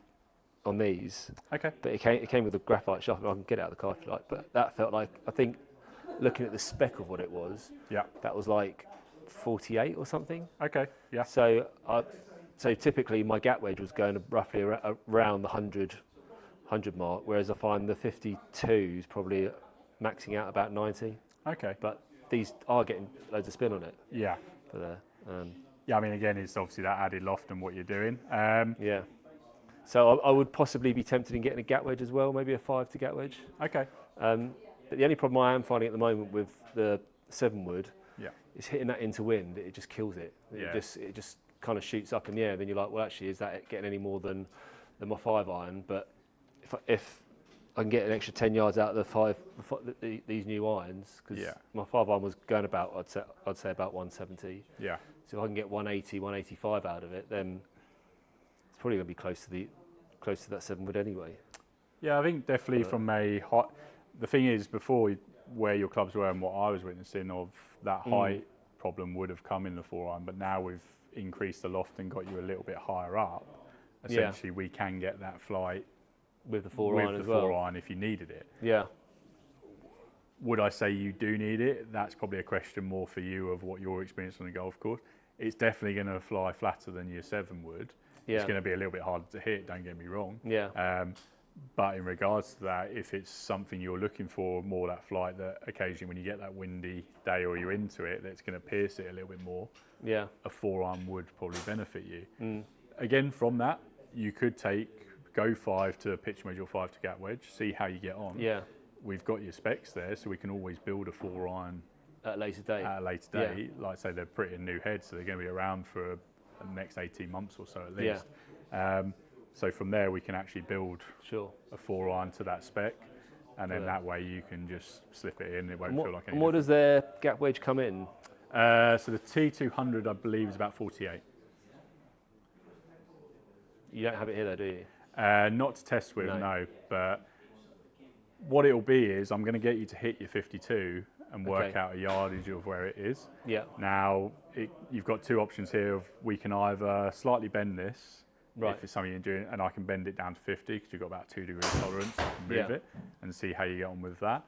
Or you, in turn, because you've not got a 4 iron at the top end of the bag, you could add in that 48 and then go into your 52, 50. But then I'd have to get rid of the 7 wood. So I'm currently using 135. So you got 135, 7, and then you'd have, 7 iron? So it's definitely 14 because I've always been having 30. For some reason I thought you could have 30 in the bag, and I've literally just bought the 3 wood to make it. Okay.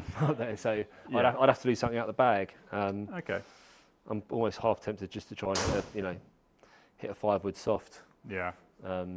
Rather than get a 4 iron, then I'll be umming and ahhing. One thing I hate is decision, because if I've hit a crap 4 iron, I'll be like, I should have the 7 wood all the whole time. Yeah. Okay. That's what I'm finding. So previously, without the pitching wedge was probably about 120 or so, and now these wedges, that if I'm only getting 90, then that's the biggest gap out of all of them.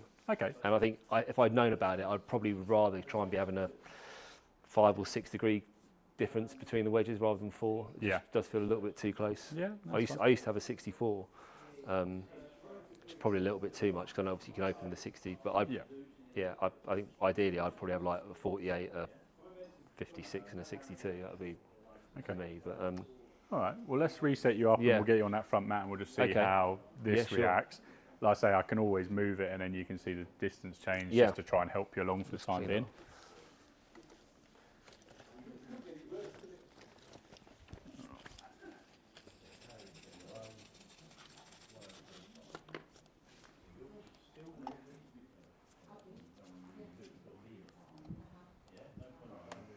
So if you take the ball onto that forward mat up there, just stops you from hitting the track, man.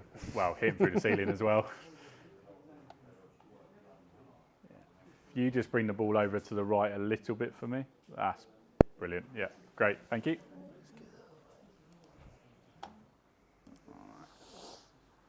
So what's the distance you've been getting on the golf course with this, would you say, on average?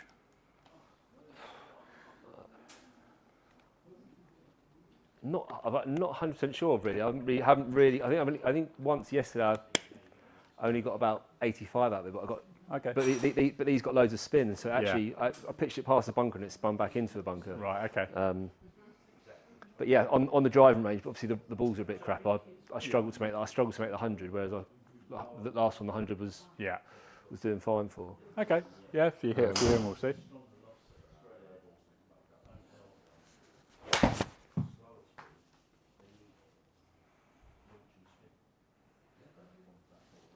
So that was 98 on the carry. Really? Yeah. What was that? That's probably.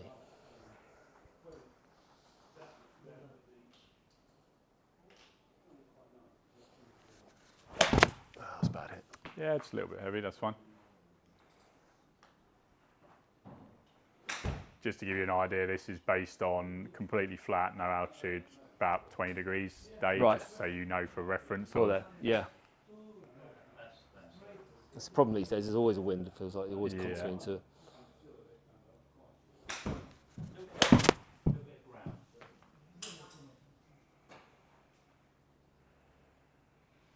I mean, they're not, well, your 52's not excessively high on spin for what you're doing. Yeah.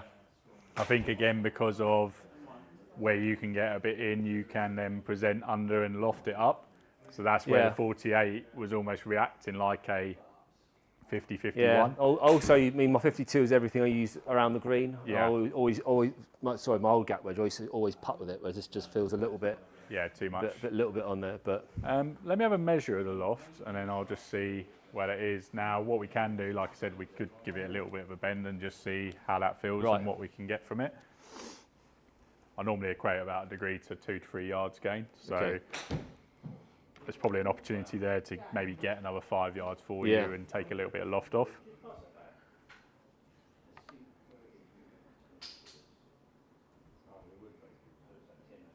Yeah, so sitting bang on its 52, loft. right. So it's whether, do you want me to give it a tweak and see what happens from there? Is it once you tweak it, you can't tweak it back? No, I can move it back. Yeah, yeah. Yeah, they're pretty structurally strong, so yeah, you don't have to. The only problem you'd add is if you just kept going like that time and time again, but every occasion just moving it here and there is not going to do any damage.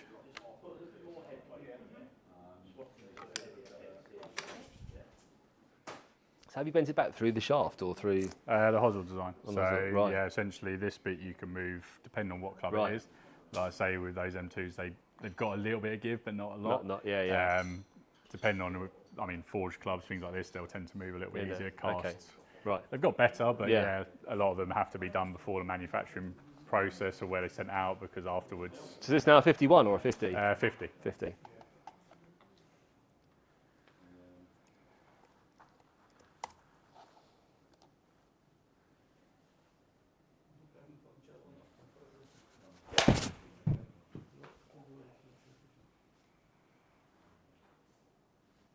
So yeah, probably in comparison, what was your club head speed off that one? 71.4.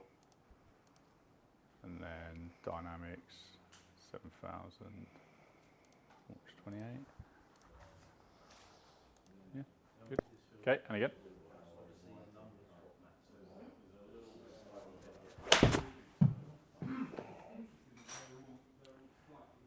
But yeah, I'd say that's the thing I'm seeing here, even though I've bent this a little bit stronger.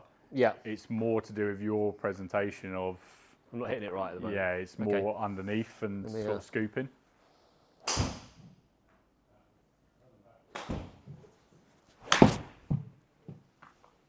A bit thin or? Tiny bits, it's probably just going to ramp your spin up, but you can actually, it's interesting how you see the shape went down a little bit, so you only got a slight draw rather than a bit more of a loop. Yeah.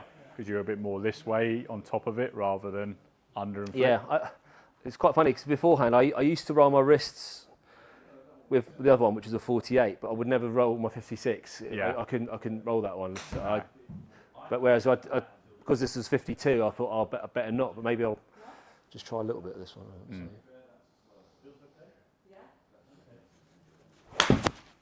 That's thin again. Yeah, that's the thing. I'd almost be reluctant when you go to this style of wedge to be doing too much movement. Yeah. Okay. I think when you had the set one, because it was more in line with everything else, you could do that.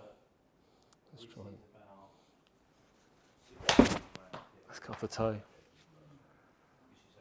So I will find the middle at some point. Yeah. That wasn't a million miles away. It was only fractionally toe side. Don't be too harsh on yourself.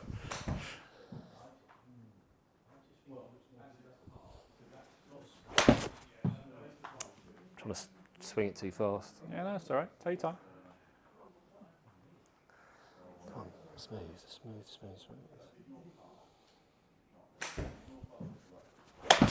No. Yeah. I think what this is really giving us now is, to be honest, based on if you want a club to do more, like go 100 yards or a bit more than that, then probably the set gap wedge would be the way to go with it. Yeah. Because here you had the opener that you hit, which you caught absolutely perfect, went 98, but nothing at the moment is getting close to that of, I think you almost have to be spot on, and I've given you that bend which could get you to 100, but it's requiring you to be absolutely on the I think I'm just trying a bit too hard. Do you want us to have like a few more goes? Yeah, crack on, yeah.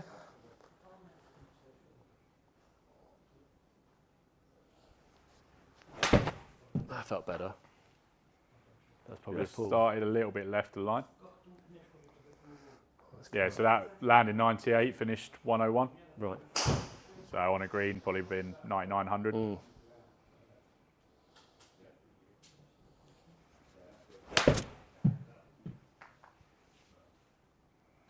Too far out, right? Come back at all. But yeah, it's not. It's definitely not a spin point. I think it's more the presentation of the club. Yeah, is the key.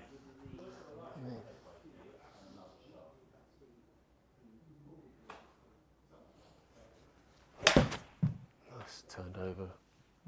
It's probably your closest though in terms of nearly in distance. But I'm trying to open that one up. Yeah. But I think it's almost that opposite effect where the 6-iron you were more inclined to wrap over and shut down. Yeah.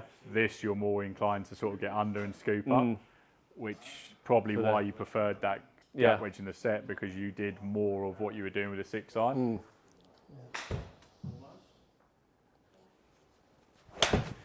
You'd almost say in a perfect coaching world, you would reverse both techniques into each other. So you'd start to create less of that wrap round in the irons and a bit more trying to stay on top of it and keep that club loft down on the wedges. That was a nice hit again, 97, but slightly pushed it, so you lost probably a yard, maybe 2 max. Yeah. But definitely from even bending that, and it's partly presentation, but also you're going to struggle to get that over the 100-yard mark. Yeah.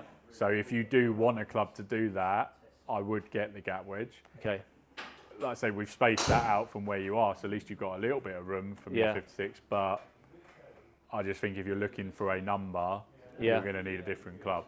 Yeah. But that's completely up to you, obviously, wherever you want to go with it. Like say, you've got the room if you're going to go 5 to gap. Yeah. I'd say if you hit your 7 wood and you're quite happy sort of doing that, there's no need for the 4-iron, but who knows, you might, as you get better and sort of improve your strike further, you might stand there and go, well, actually, I feel good enough to hit a 4-iron, so you might end up adding that in and taking 7 wood out or whatever you do. Sure. But 5 to pitch is easy. I think it's whether you want the gap will hit a distance you want. Yeah. Just whether you feel you need that or whether you want to back off a wedge a bit more. So it's whatever you feel is your strength to your game. There's no right or wrong to that. No. Again, it's one of those things of you could go 5 to pitching wedge and then add the gap wedge in at a later date. What would I be looking at price-wise, 5 to pitching wedge? I'll have to double check. I know that's the shaft's included in the price. Yeah. So I'll be able to put a quote together for you and I can go through that with you. Part of what we do is, because we build everything, it's £30 per club, which includes the puring of the shaft, which I don't know, again, if you know much technically about that, but because no shaft's perfectly round, when you put it under force and pressure, essentially release it, it will oscillate and dance. What the machine does is it keeps rotating to find its strongest part, almost like its spine, as you call it. When it then releases it under pressure, it only moves straight back and through in one line. What it means is that as you're delivering the club, there's no movement off centre. It's just basically in its strongest point, and it's pure. It's the name for it. Again, when you come to manufacturer tolerances, you buy those off the shelf or online or wherever you get them, because they've got to mass produce thousands of sets a day. They have bigger tolerances on how heavy the clubs are, the loft lie, length, you wouldn't believe, but all those things. So we make sure that what we've recommended here, essentially the 6 iron you get will be exactly the same as the 6 iron you've hit today.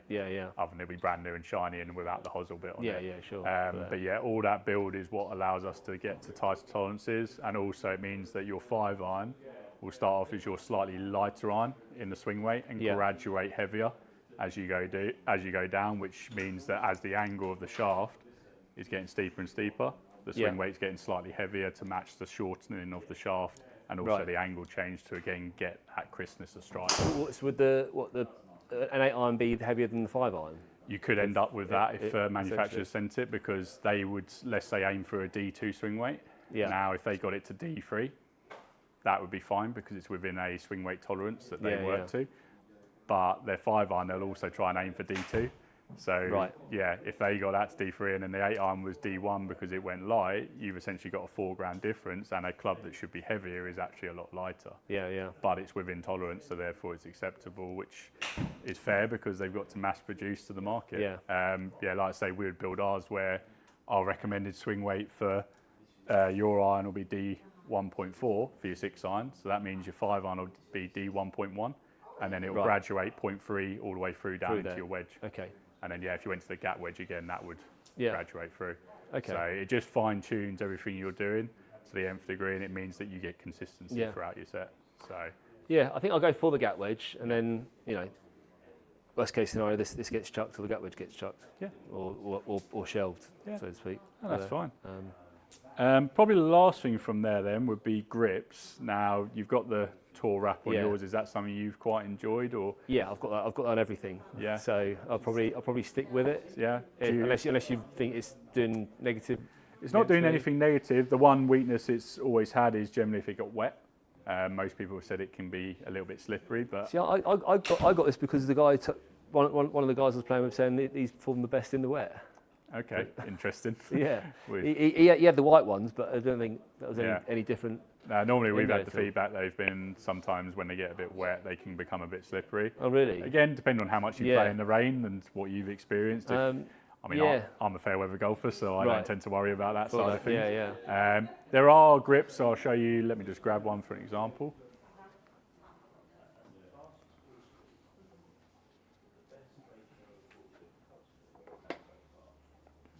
I'll be honest, I'm pretty set on the Tour wrap, to be fair. Just because I've got it on every club and I want everything the same. So because I've gone and just put everything on the 5-wood driver and what have you. That's fine. So if you, let you have a feel that, and then you put that one in. Yours actually is the better version of the wrap grip of it. It's not that sort of. I'll grab the other one that you for a feel, but that's got a similar feel to it, the CP2 wrap. Let's grab you.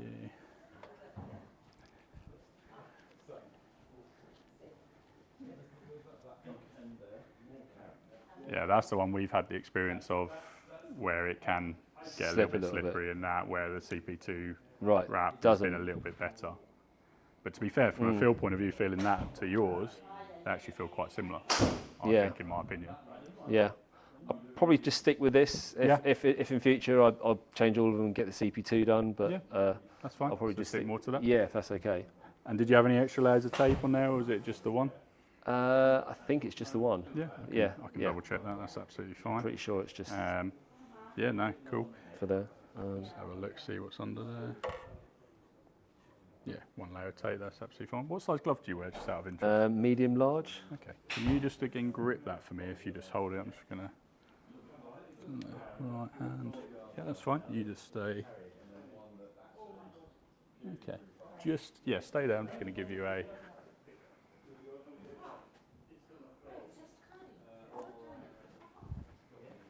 Now, I know this isn't the right grip. No, sure.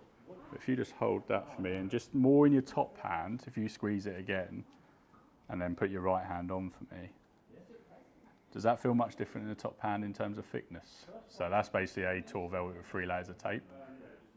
So it's just to see if you notice much or if it feels like it sits any better in your hand. Let's have a go again. Yeah.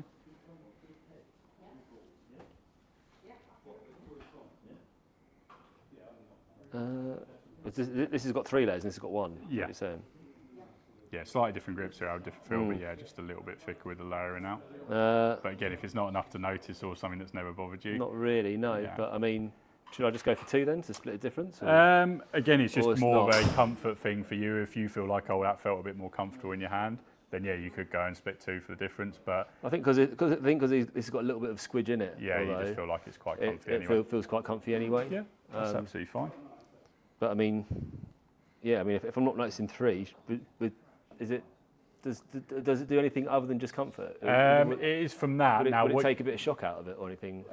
You shouldn't be shocking it anyway. Yeah, not particularly in that sense. The only other thing that you could do is build what they call a +4 profile into it slightly, which, to give you a feel for that, would be this. So what this grip was designed around is tapering down the lower hand. So it means that rather than most grips that get thinner like yours as they profile down, this actually stays a little bit thicker. Right. Now what that can do is help calm the right hand down a little bit, and where yours can rotate, this can slightly reduce that. Now they've got this built into the grip, but we can actually tape ours up so it just progresses down and gets a little bit thicker in the bottom hand. But again, if that's not something, I think I'll probably just stick, because I think I think the fact I've got new shafts, new heads, I think at least if the grips feel comfortable, unless this was somehow working against me, then if it's not, then I'll probably just stick with, I think. Yeah, that's absolutely fine. Perfect. Yeah. No, as long as you're happy, that's all. There's nothing there that I'd say I wouldn't go to a mid-sized grip or anything like that, because you don't need it that big. But, yeah. And yeah, as long as you're happy with the comfort of how it sits in your top hand, it doesn't look like you're squeezing it too tight, and you're happy with the grip. So I think we just maintain that. Yeah, no, I think so. I think the fact I've just gone out of my way and just got everything that way, I think I'd rather just stick with that. Yeah, that's okay. okay. Absolutely fine. Perfect. Right, give you that back. Right, okay.